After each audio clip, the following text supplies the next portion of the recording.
তো আজকে আমি আবার নিয়ে এসেছি আপনাদের কাছে কাঁকরোল পোস্ত। আপনারা আলু পোস্ত খেয়েছেন, তাই আমি আজকে একটু কাঁকরোল পোস্ত বানাবো।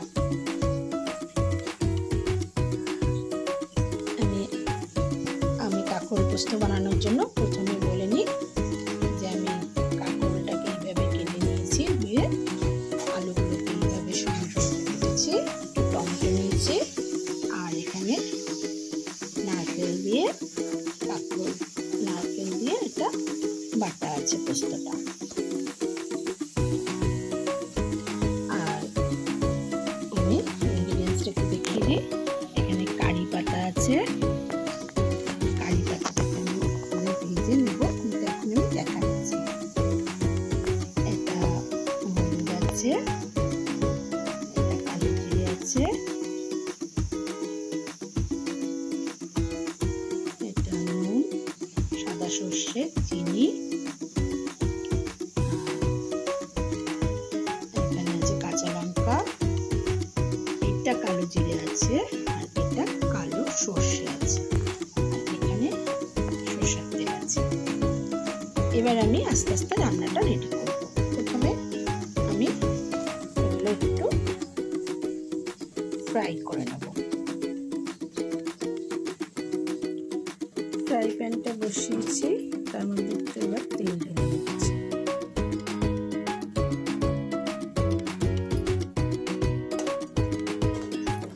কালো জিরে দিয়ে দিলাম,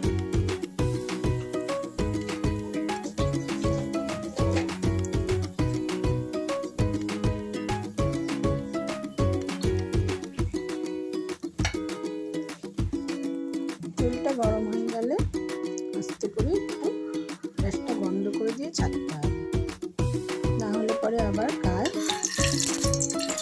ছিটে আসবে। তখন রান্না করার আনন্দটাই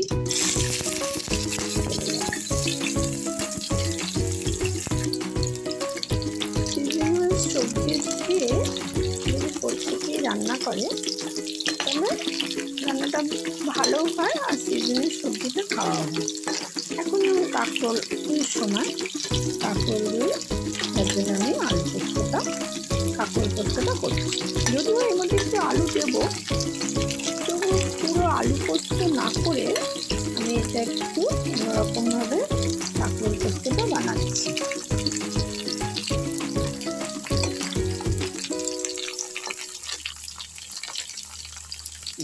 সামান্য একটু হলুদ দিয়ে নিলাম,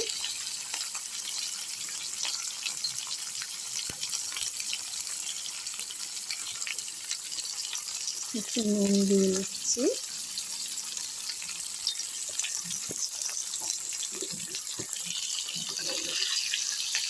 দিয়ে এবার একটু নাড়াচাড়া করতে হবে ভালো করে, কিন্তু এটাকে ফ্রাই করতে হবে।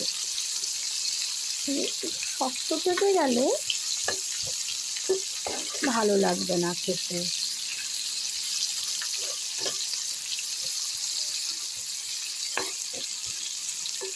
তবে এটা কিন্তু আমি আচারিয়া কাঁকরোল পোস্ত করব।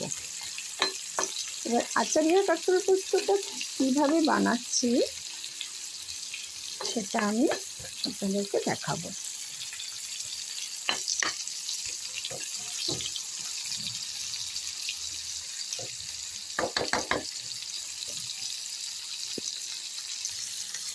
এবার আমি আলুটা ছেড়ে দিলাম।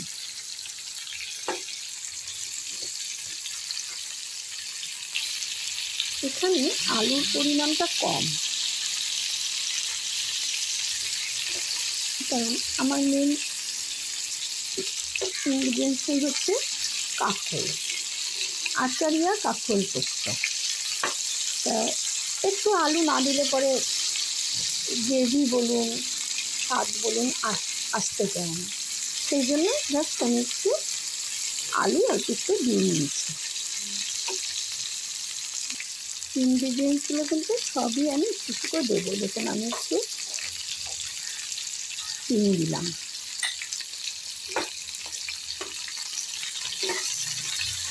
পোস্ততে সাধারণত একটু চিনি না হলে ভালো লাগে না,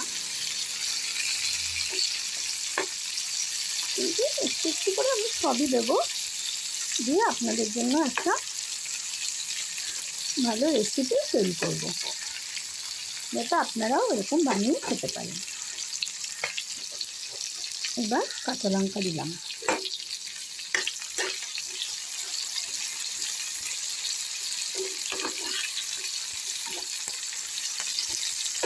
খুব সাবধানে কিন্তু ভাজতে হবে, যাতে আলুগুলো ভেঙে না যায়, কাঁকরোলটা ঘেটে না যায়, এইভাবে ধীরে ধীরে করতে হবে।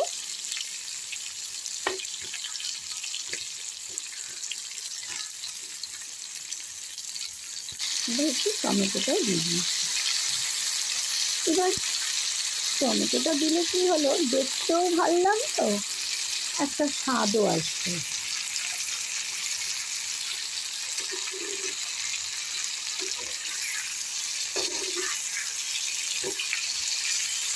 এটা একটু হতে থাকে, এদিকে আমি একটু পোস্তটা ঠিক করে এর মধ্যে এখন সেভাবে ঢালবো।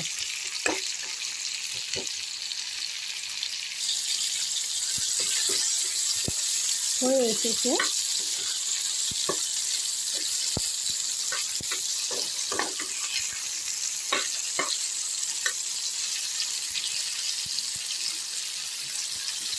ফ্রাইটা হতে থাকছে। এটা কিন্তু তেলটা একটু বেশি লাগবে, কিন্তু তবু তেলে সিদ্ধ সিদ্ধ ফ্রাই, একদম ডিপ ফ্রাই নয়। ডিপ ফ্রাই হলে কিন্তু সাধারণত পোস্ত খেতে অত ভালো লাগে না।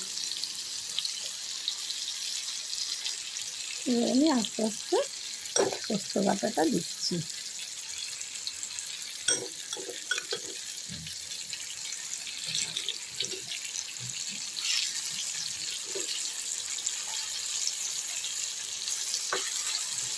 সব রান্নার মধ্যে একটা সৌন্দর্য আছে, এটা আপনি যেভাবেই রাঁধুন না কেন, রান্নাটা কিন্তু আমি মনে করি একটা আর্ট।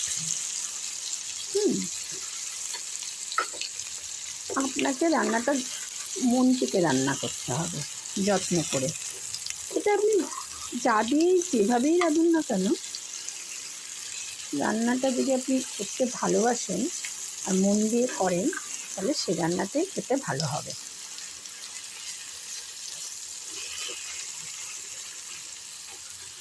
এবার এটা একটু হতে থাকুক। এবার একটু গ্রেভিটা দরকার আছে, একটু গ্রেভি গ্রেভি হলে তবেই এটা একটু মাখা মাখা হবে। এবার একটু গ্রেভি দরকার আছে, ওই জন্য গ্রেভিটা করার জন্য একটুখানি আমি পোস্তটা মধ্যে একটু জল মিশিয়ে আর একটুখানি দিলাম। এবার দেখুন আস্তে আস্তে কিন্তু আমার আচারিয়া কাঁকরোল পোস্ত রেডি হতে চলেছে।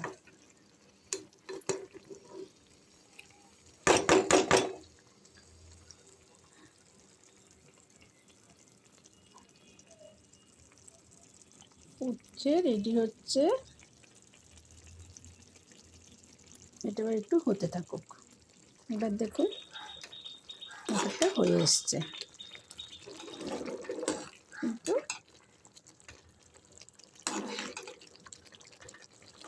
পোস্ত তো আর একটু মাখা মাখা করতে চাইছি।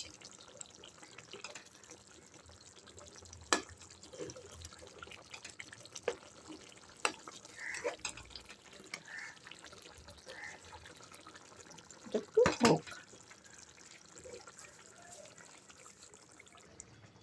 এটাতে আমি একটু তেল দিচ্ছি, এটাতে একটু ফোড়ন দেবো, এটা একটু ফোড়ন দিয়ে নেব।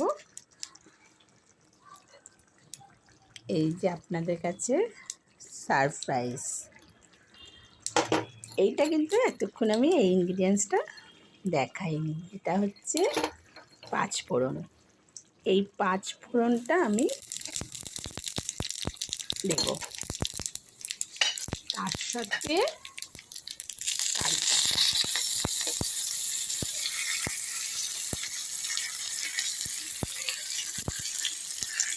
তার সাথে সামান্য একটু সর্ষে।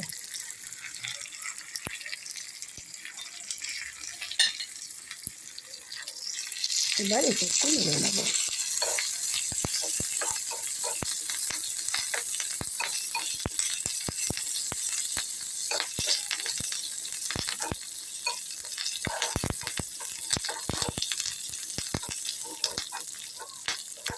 একটা হালকা স্মেল আসছে পাঁচফোড়ন প্লাস কারি পাতা। এই স্মেলটার জন্যই কিন্তু এই রান্নাটা স্বাদ খুলে যাবে। আর এটা আমি এদিকে দেখুন আমার পোস্তটা হচ্ছে, আবার আমি এই সাইডটা আসছি। এবার আস্তে করে এটা ওপর দিয়ে দেব। এবার আমি এটা ওপর দিয়ে ঢেলে দিচ্ছি।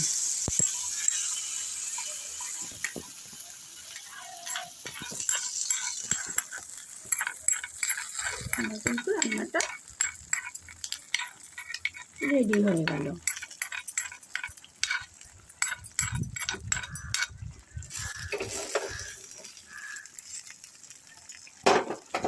এটা হচ্ছে আচারিয়া